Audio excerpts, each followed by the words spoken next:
ಬಹಳಷ್ಟು ಅವಮಾನ ಮಾಡ್ತಾ ಇದ್ರು. ಇದನ್ನು ಕಂಡು ನಾರಾಯಣ ಗುರುಗಳು ಒಂದು ಚಿಂತನೆ ಮಾಡ್ತಾರೆ. ಯಾವ ಪ್ರದೇಶದಲ್ಲಿ ಒಂದೇ ಜಾತಿ, ಒಂದೇ ಮತ, ಒಂದೇ ದೇವರು ಎಂಬ ಒಂದು ವಿಶ್ವಾಸವನ್ನು ಇಡ್ತಾರೋ ಆ ಪ್ರದೇಶದಲ್ಲಿ ಇವರನ್ನೆಲ್ಲ ಒಗ್ಗೂಡಿಸಬೇಕಂತ.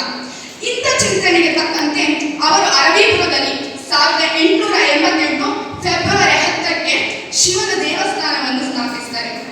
ಶೂದ್ರರೇ ಶಿವನ ಲಿಂಗವನ್ನು ಪೂಜಿಸುವ ಮೂಲಕ ಅವರನ್ನು ದೇವಸ್ಥಾನಕ್ಕೆ ಪ್ರವೇಶ ಮಾಡಲಿಕ್ಕೆ ಅವಕಾಶವನ್ನು ಕೊಡ್ತಾರೆ.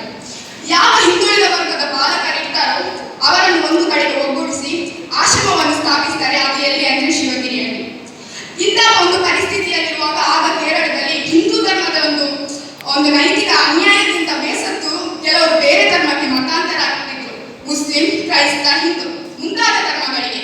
ಇಂಥ ಒಂದು ಪರಿಸ್ಥಿತಿಯಲ್ಲಿ ಗುರು ಶಿಷ್ಯರ ನಡುವೆ ಒಂದು ಸಂವಾದ ನಡೀತದೆ.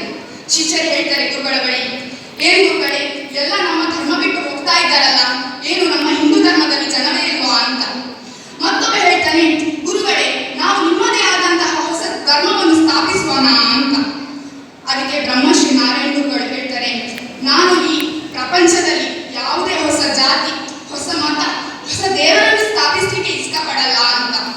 ಇದರಲ್ಲಿ ಗೊತ್ತಾಗ್ತದೆ ಬ್ರಹ್ಮಶ್ರೀ ನಾರಾಯಣ ಗುರುಗಳಿಗೆ ನಮ್ಮ ಹಿಂದೂ ಧರ್ಮದ ಮೇಲಿದ್ದ ಅಪಾರವಾದ ನಂಬಿಕೆ ಮತ್ತು ಭಕ್ತಿ. ಇವರ ಒಂದು ಇಲವು ಕೇರಳ ಸಂಸ್ಥೆ ಇತ್ತು. ಈ ಇಲವು ಕೇರಳ ಸಂಸ್ಥೆಯ ಮೂಲಕ ಅವರ ಒಂದೇ ಜಾತಿ, ಒಂದೇ ಮತ, ಒಂದೇ ದೇವರು